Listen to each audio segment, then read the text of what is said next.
സമൂഹ മാധ്യമങ്ങളിലൂടെ പരിചയപ്പെട്ടു തുടങ്ങുന്ന ബന്ധങ്ങൾ പ്രണയത്തിലാകുന്നതും പിന്നീടത് അക്രമത്തിലും കൊലപാതകത്തിലും കലാശിക്കുന്നത് നിത്യസംഭവമാണ്. ചെറിയ സുഖത്തിനും സന്തോഷത്തിനും വേണ്ടി വഴിവിട്ട ബന്ധങ്ങൾ തേടി പോകുന്നവർ പിന്നീട് വലിയ ചതിക്കുഴികളിലാകും വീഴുന്നത്. ബംഗളൂരുവിലെ സരോജമെന്ന വീട്ടമ്മയും കാമുകനും ഒന്നിച്ച് യാത്രകൾ പോകുന്നത് പതിവായിരുന്നു. രാവിലെ പോയാൽ വൈകിട്ടോടെ മടങ്ങിയെത്തും. എന്നാൽ കഴിഞ്ഞ ദിവസം വീട്ടിൽ നിന്നും പോയ സരോജത്തെ കാണാത്തതിനെ തുടർന്ന് വീട്ടുകാർ അന്വേഷിച്ചപ്പോഴാണ് ഈ അവിഹിത കഥകളെക്കുറിച്ചും യാത്രകളെക്കുറിച്ചും അറിഞ്ഞത്. വീട്ടമ്മയെ കൊലപ്പെടുത്തിയ ശേഷം കാമുകൻ ആത്മഹത്യ ചെയ്ത കേസ് നാടിനെ നടുക്കിയിരിക്കുന്നു.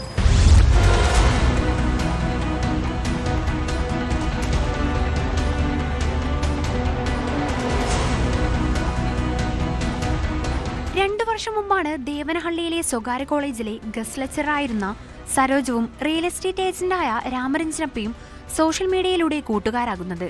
ചാറ്റ് ചെയ്തും കോൾ ചെയ്തും കൂട്ട് പ്രണയത്തിലെത്തി. പക്ഷേ രാമരഞ്ജനപ്പയുടെ വിവാഹാഭ്യർത്ഥനകൾ സരോജം നിരന്തരം നിരസിച്ചുകൊണ്ടിരുന്നു. വിവാഹിതയാണ് സരോജം.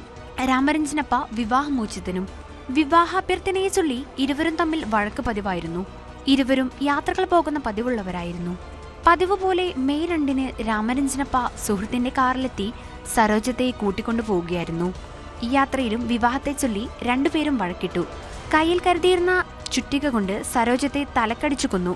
തുടർന്ന് ആളൊഴിഞ്ഞ സ്ഥലത്ത് കൊണ്ടുപോയി കാറിന് തീ കൊടുത്തു. കാർ നിന്നു കത്തുന്നതുകൊണ്ട് പരിസരവാസികൾ പോലീസിലും ഫയർഫോഴ്സിലും വിവരം അറിയിച്ചു. ഫയർഫോഴ്സ് തീയണച്ചു കഴിഞ്ഞപ്പോഴാണ് ഉള്ളിൽ മൃതദേഹം കണ്ടെത്തിയത്.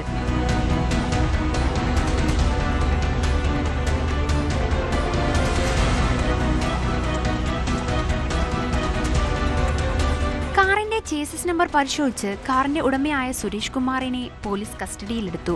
താനല്ല രാമരഞ്ജനപ്പയാണ് കാർ കൊണ്ടുപോയതെന്നും അപകട അലർട്ട് കിട്ടിയപ്പോൾ തന്നെ അയാളുമായി ബന്ധപ്പെടാൻ ശ്രമിച്ചെങ്കിലും സാധിച്ചില്ലെന്നും സുരേഷ് കുമാർ മൊഴി നൽകി. രാമരഞ്ജനപ്പയെ കണ്ടെത്താൻ ഫോൺ പിന്തുടർന്നെങ്കിലും സ്വിച്ച് ഓഫ് ആയതിനാൽ സാധിച്ചില്ല. ഫോൺ രേഖകൾ പരിശോധിച്ചതിൽ നിന്ന് സരോജും ഇയാളും നിരന്തരം ഫോണിൽ സംസാരിക്കുന്നവരായിരുന്നെന്ന് വ്യക്തമായി. 4-ാം തീയതി രാവിലെയാണ് ബാംഗ്ലൂരുവിന് സമീപം ബിദാഡിയിൽ റെയിൽവേ പോലീസ് രാമരഞ്ജനപ്പയുടെ മൃതദേഹം കണ്ടെത്തിയത്.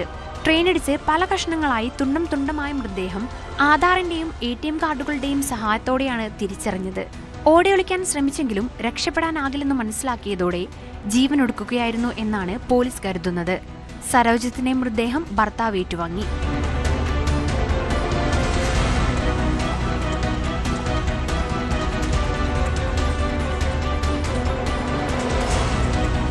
ന്യൂസ് 18 ബാംഗ്ലൂരു. കൂടുതൽ വാർത്തകൾക്ക് news 18 Keralam YouTube channel subscribe ചെയ്യുക.